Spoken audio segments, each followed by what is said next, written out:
ہمارے آقا صلی اللہ تعالی علیہ وآلہ وسلم کو جب اللہ نے دنیا میں بھیجا تو دنیا کو آپ کی خاطر بنایا تھا، نہ کہ آپ کو دنیا کی خاطر بنایا، بلکہ دنیا کو آپ کی خاطر بنایا۔ جب اپنے سب سے محبوب بندے کو، سب سے اپنے محبوب نبی کو، سب سے لاڈلے نبی کو جب دنیا میں بھیجا تو ختم نبوت کر دیا، دنیا کی نبوت کا دروازہ بند کر دیا۔ جب اللہ کو دنیا میں بھیجا، اللہ نے جب محمد عربی کو دنیا میں بھیجا تو نبوت کا دروازہ بند کر دیا۔ اب محمد عربی کے بعد کوئی نبوت نہیں ہوگی، اب محمد عربی کے بعد کوئی نبی نہیں آئے گا، اب محمد عربی آخری نبی ہے۔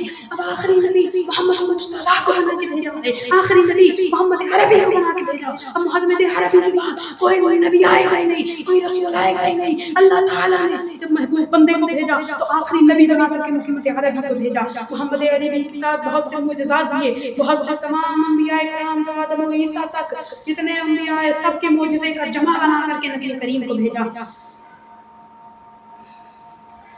نبی کریم حضرت عیسیٰ علیہ السلام مردوں کو زندہ کرتے تھے، نبی کو مردوں کو زندہ کرنے کی طاقت دی گئی۔ ایک شخص آیا، رسول کریم نے ایک شخص سے کہا کہ تم اسلام قبول کر لو۔ نبی کریم نے ارشاد فرمایا، نبی کریم نے اس سے کہا کہ تم اسلام کو قبول کرو۔ اس نے نبی کریم سے کہا یا رسول اللہ، اے محمد، میں تب تک اسلام کو قبول نہیں کروں گا، تب تک تمہارے دین کو حق نہیں مانوں گا جب تک تم میری مری ہوئی بیٹی کو قبر سے زندہ نہ نکال دو۔ تو محمد عربی صلی اللہ علیہ وآلہ وسلم نے ارشاد فرمایا، مجھے وہ جگہ بتاؤ جہاں تم نے اپنی بیٹی کو دفن کیا ہے۔ اس شخص نے کہا میں نے اپنی بیٹی کی قبر تک لے کر گیا۔ رسول عربی نے ارشاد فرمایا، رسول عربی نے کچھ کلمات ارشاد فرمائے، پھر مردہ آواز دی، بلند آواز میں جب کہا، مردہ اس کی بیٹی اٹھ کر کے کھڑی ہو گئی۔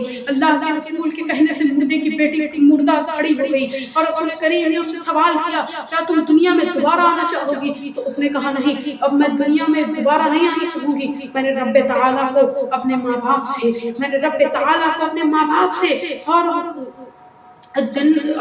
آخرت کو دنیا سے زیادہ بتایا۔ رسول کریم صلی اللہ علیہ وآلہ وسلم کے بہت سے معجزات ظاہر ہوئے، اور جب نبی کریم صلی اللہ علیہ وآلہ وسلم کے پاس ابو جہل آیا، ابو جہل نے مٹھی بند کی ہوئی تھی، اس میں کنکڑ بھرے ہوئے تھے۔ نبی کریم کے پاس آتا ہے، کہتا ہے محمد اگر تم بتا دو میری مٹھی میں کیا ہے میں اسلام قبول کر لوں گا۔ محمد عربی صلی اللہ علیہ وآلہ وسلم نے بنا کسی چیز کو دیکھے ہوئے دیکھا نہیں تھا کیا ہے، اور کہا یہ جو تمہارے مٹھی میں کنکڑی ہے، اور یہ بھی گواہی دے گی میں نبی ہوں۔ کنکڑی کلمہ شہادت پڑھنے لگی تو تب بھی ابو جہل نے نہیں مانا۔ نبی کریم نے بہت سے معجزات دکھائے۔ ایک مرتبہ جنگ کے بعد رسول کریم نماز ظہر ادا کی، مولا کائنات کو کہیں باہر بھیجا، مولا کائنات دوبارہ آئے۔ رسول عربی نے پوچھا کام ہو گیا؟ مولا کائنات نے کہا جی ہاں کام ہو گیا۔ تو نبی پاک نے ارشاد فرمایا، نبی پاک نے کچھ نہیں پوچھا، نبی پاک حضرت علی علیہ السلام کے پیر پر لیٹ گئے، اور لیٹ کے سر رکھ کر کے سو گئے۔ اس کے بعد حضرت علی علیہ السلام کی نماز عصر قضا ہو گئی، حضرت علی علیہ السلام کی نماز عصر قضا ہو گئی، سورج ڈوب گیا۔ جب حضرت علی علیہ السلام جو ہے مگر آپ نے جگہ رہی، جب رسول کریم صلی اللہ علیہ وآلہ وسلم کی نیند کھلی، آپ نے حضرت علی کو جو ہے پریشان دیکھا، پوچھا اے علی پریشان ہونے کی وجہ کیا ہے؟